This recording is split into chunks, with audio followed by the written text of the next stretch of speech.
So here it's a complicated, but you can see that nanowire cerebralizing reduced the blood-brain barrier leakage. This is radioiodine leakage in normal heat stress, and you can see here nanowire cerebralizing is the best in reducing this leakage. 这个是一个纳米线合成药物能够最大程度的减少这个碘131的泄漏啊。 The same thing happens with brain edema. My previous speaker has shown brain edema in stroke. This was very nice data. I can show here that nanowire cerebralizing reduced the brain edema very nicely. 这个纳米线合成的药物呢，同样在脑水肿的情况下，也能最大程度的减少这个热引体引起的这个脑水肿的形成。This is neuronal injury, and again the results are similar. You should look on this. Nanowire cerebralizing reduced neuronal damage, very likely to be controlled. 这是一个神经损害的示意图，可以看到这个纳米线合成的药物能够使这个神经元的损害已经基本上能够达到正常了。How cerebralizing can reduce nerve cell injuries or edema? We know that production of free radicals or oxidative stress are important. 那么这是如何能够发挥作用的呢？ So one of the parameters is nitric oxide synthase, and that we have measured in hyperthermia.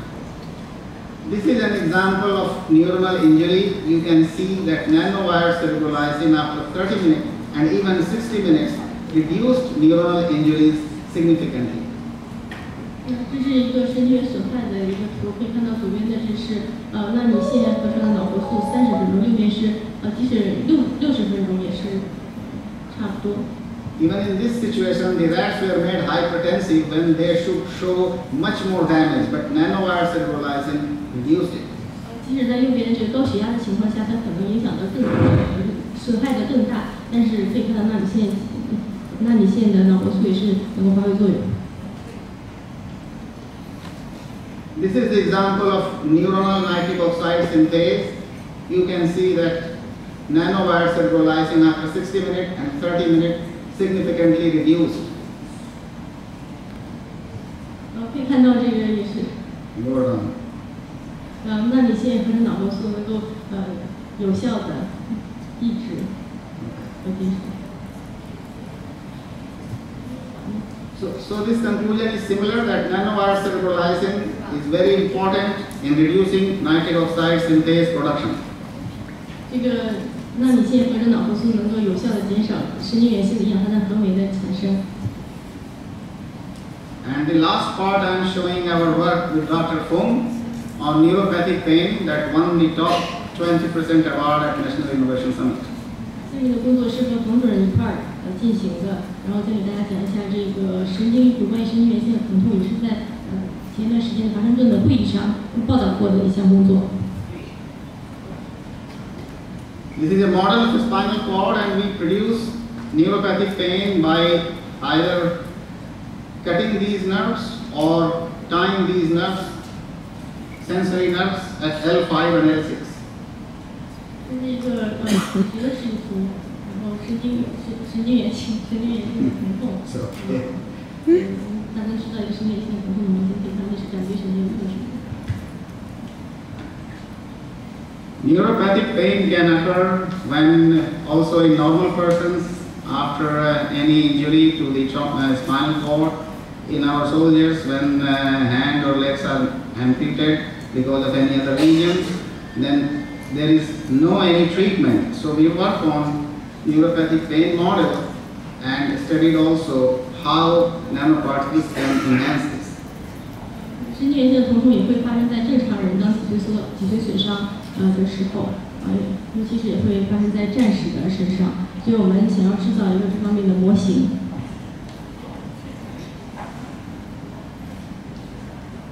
As I told earlier, nanoparticles exposure could be from polluted environment, gunpowder explosion, desert, and even motor vehicle exhaust. 像刚才跟你们讲到的一样，这个纳米粒子可以存在在任何的环境当中，比如说有污染的空气，或者是火药爆炸以及沙漠的环境当中等等。Here we studied copper, silver, and aluminium nanoparticle intoxication on neuropathic pain. 然后这里边我们研究了这个铜、银、铝的纳米离子的毒性在神经源性的疼痛当中的毒性作用。2, 4, 8, or 10 weeks after the surgery, neuropathic pain was evaluated. 在这个手术以后的24、8、10个星期以后，出现的神经源性的疼痛。You can see only that these are the controls, and this is leakage of albumin. They are not very many in T10, T12, and L5 segments of the spinal cord. But after neuropathic pain, they were increased 2, 4, and 8, and 10 weeks. But when we have given nanoparticles, they are much more increased than the normal situation. 可以看到，在正常的情况下，这个铝泄漏是比较少的。那么在纳米离子暴露的情况下，白蛋白的泄漏就比较多，然后给了这个纳米颗粒以后，它们就大幅度的增加了。This is the same example you can see. These are controls, these are normal animals, and these are all treated with nanoparticles, 4 weeks, 8 weeks, and 10 weeks. 这张图也是一样的，前面是正常的，中间是纳米颗粒的，然后后面是给了铜银纳米颗粒，可以看到这4周、6周和8周。These are telling astrocytic activation. Also, they are enhanced in this area after nanoparticle treatment. Astrocytes here. Okay, they will understand. And this is the neuronal injury in normal animals after neuropathic pain, and 4, 8, and 10 weeks after treatment with nanoparticles. This chamber is for nanoparticles. They are increased. 这张图看到就是变形的神经细胞，可以看到也是前面是正常的，中间是一个脊髓损伤，后面是加纳米离子铜和银以后，它们就损伤的更加严重。But interestingly, on the other hand, their pain withdrawal decreased. So it suggests that the cell changes are progressing, but the pain sensation were inverse. 这个是他们的这个对疼痛的敏感性就是变得更低了，是一个动物的爪子回抽的一个时间，可以看到它是加了纳米离子以后，时间变得短了，就证明它们的对于疼痛的敏感性增强。This is glial fibrillary protein marker of astrocytes, and you can see that this is normal neuropathic pain, and after nanoparticles, they are much more intense than the normal situation. 这是一个 GFAP 染色的一个神经细胞，可以看到下面加了纳米颗粒以后 ，GFAP 就大幅度的增加了。This is one example of neuronal change, neuropathic pain 10 weeks, and nanoparticles. You can see complete dissolution of the neuropil.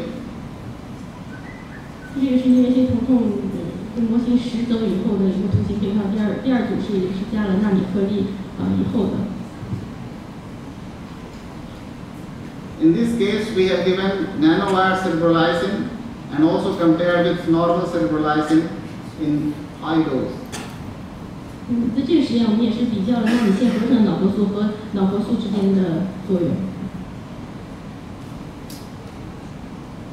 Here you can see the example that cerebrolysine alone. Here is nanowire cerebrolysine given. You see, this is untreated picture, much more albumin positive and GFAP, but after nanowire, they were much better. 右面呢是一个只有脑活素的蛋白和 GFAP 的一张示意图，然后可以看到左边的是加了纳米线的脑活素，然后可以看到它们就更好。This is an example of normal cerebrolysins that did not work. 这是正常的 GMP 和清淡的。So again, our conclusion is that nanowire cerebrolizing is better in reducing neuropathic pain-induced pathology. 所以我们的结论就是，纳米线合成脑活素在治疗这个清淡的息肉当中能够发挥更好的作用。Briefly, in 10 minutes, I will show you brain injury, the same situation. 下面用10分钟来给大家讲一下这个脑损害的图。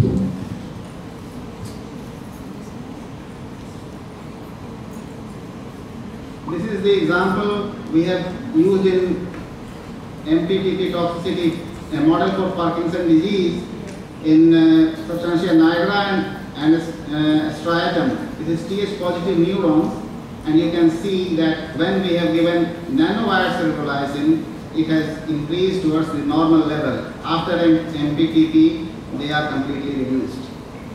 这是我们用纳米线的药物在一个 MPTP 制造的潘金斯模型上的研究，左边的是一个正常的情况下的一个 SNG-ST2，然后可以看到纳米线合成的药物在潘金斯治疗中作用更好。Nanowire cerebrolizing was also able to enhance the dopamine level in the area, like control, where the toxicity has reduced it. 纳米线合成的脑活素还能够增加这个脑内的多巴胺含量，基本上接近正常。This is another example of DOPA decarboxylase. Nanowire cerebrolizing also enhanced, where the toxicity has reduced it. 这个纳米线合成的药物也同样能够增加这种药物，基本上也是接近正常。Look this example. Here is GFAP and here is neuronal injury. You can see that MPTP has completely destroyed these things. 我们可以看到左边是一个损伤以后的图，然后右边 MPTP 基本上把这些都破坏掉了。And after treatment with nanowire cerebrolizing, you can see that GFAP level is restored. There are more nerve cells are present. 可以看到在纳米线脑活素治疗以后的效果就非常的好，可以看到GFAP 就变少。And cerebrolizing alone is less effective. 只有脑活素的这组的效果就没有那么好。I think I will go.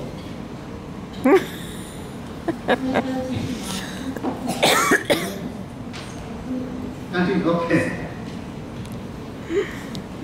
Then I show you the same thing in two different types of brain injury models. One where the skull was open and an incision was made on the cortex. Here no skull was open, but this bar was put from 20 centimeter height, so there is a concussion injury. Two different types of injury. 给大家演示两种不同的脑损伤的模型，右边是一个开放性的脑损伤，左边是闭合性脑损伤的模型。虽然不用在脑袋上面开一个口，但是它用一个重物制造一个闭合性脑损伤的模型。In closed head injury, we can see that the left side, this is left side, is much more injured than the right side. 在这闭合性脑损伤当中，我们可以看到左边是损伤更加严重。In open injury, you can see that this is the lesion spread of edema, but after the treatment, it is very clean. 可以看到左边这是一个闭合性脑损伤，但经过治疗以后，就非常的干净。Now here you can see that this is closed head injury. Leakage was 3.45%, edema was 81%, and cell injury was more than 235. But cerebrolizing given after 2 hours has reduced these changes. 这些闭合性脑损伤5个小时后，可以看到第一个是有3.45%的泄漏，然后81%的这个脑水肿，还有一个细胞损害。第二个是用脑活素治疗2小时以后的一个结果。But nanowire cerebrolizing has done even better, very similar to the control group. 纳米线合成药物的话，作用就更加好。在相同的组里，作用也是更好。This is the example of open brain injury. Values were very similar, and cerebralizing was able to reduce it, but nanowire cerebralizing is the best. 可以看到在同一款里边，脑黄素能够降低它原来的损害，但是纳米线合成的脑黄素的作用就更好。So again, we conclude that nanodrug delivery is quite impressive, and we should try to deliver drugs to have better benefit. 所以我们可以看到纳米线合成的药物是非常有前景的，我们应该多做这方面的研究，合成这些药物。And the final 5 minutes is spinal cord injury. So in this model, we have made a spinal cord injury on dorsal horn and studied cell changes. 在这个图上面，我们在这个看到脊髓的腹侧面上做了一个脊髓损伤模型。Albumin leakage is much more prevalent in all sections of the spinal cord after injury. 在损伤以后，可以看到更多的泄漏。Cell changes. These motor neurons were damaged after a spinal cord injury. 可以看到这些细胞在这个损害以后，损害的更加严重。But here you can see that this is spinal cord injury alone. Silver nanoparticles, much more there. Silver nanoparticles plus cerebralizing, something good. But nanowire cerebralizing was the best, even if it is given together with silver or copper nanoparticles. 第一张是单独损伤的模型5个小时，第二个是加了一个纳米粒子银，然后第三个是加了脑红素以后的一个图。下面可以有部分的好转，但是加纳米线脑红素以后好转的更加明显。So I believe more and more we do research, we are much more ignorant. Our ignorance will increase as more and more we do research. So this is what Charles Morgan from the United States said long in 1878. He said like that, and we are here at the same situation. 我们做的越多的研究，然后就发现我们懂了更多的知识，然后但是当你的知识懂得越多的时候，然后就好奇心更加的严重。And lastly, I thank the support of various organizations. Also, this hospital, Dr. Sung is doing great. Eva Neuropharma, Swedish Strategic Research Foundation, US Air Force Research Laboratory, and many other organizations who are helping us, Swedish government, from Uppsala University to have this work completed. 工作得到了全国各个组织的支持，包括有我们那个冯主任这边的支持，还有瑞典的一些研究组织以及美国还有其他各国家的支持。I thank you very much for your patience and listening a long talk from Uppsala University. Thank you very much. 谢谢你们聆听，谢谢你们聆听。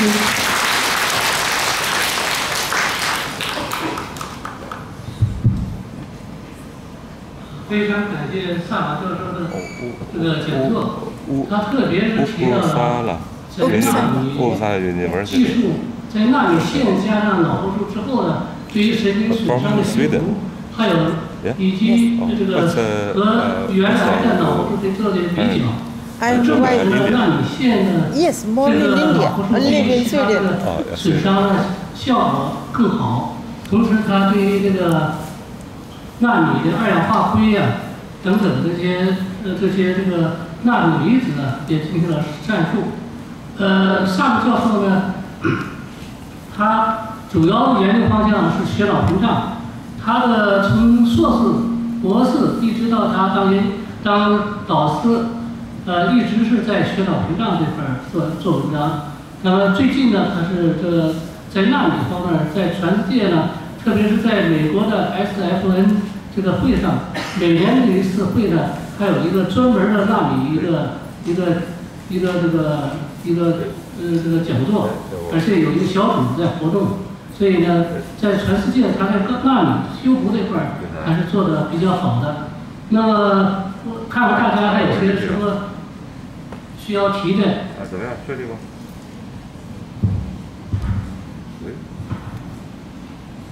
确定吗？我是问那个实际上这个就是咱们萨姆教授和他们教授，我说那个对其他的纳米加的别的药物，他说加了肿瘤药里就会增加抗肿瘤的效果，有这个，还有其他的，他可能是在研究的呢。咱们对大米，后来我就说咱们国家也进，反正说纳米技术吧，咱们现在研究的少。咱们国家研究不是说特别多，就特别贵，不是仪器特别贵。我问你顺利吗？这研究的不那么广泛。哦，好的，好的。哦，因为我就不跟别人联系了，我就悄悄。Finally, I thank Wen Lei for translating this talk. Thank you very much. 好的。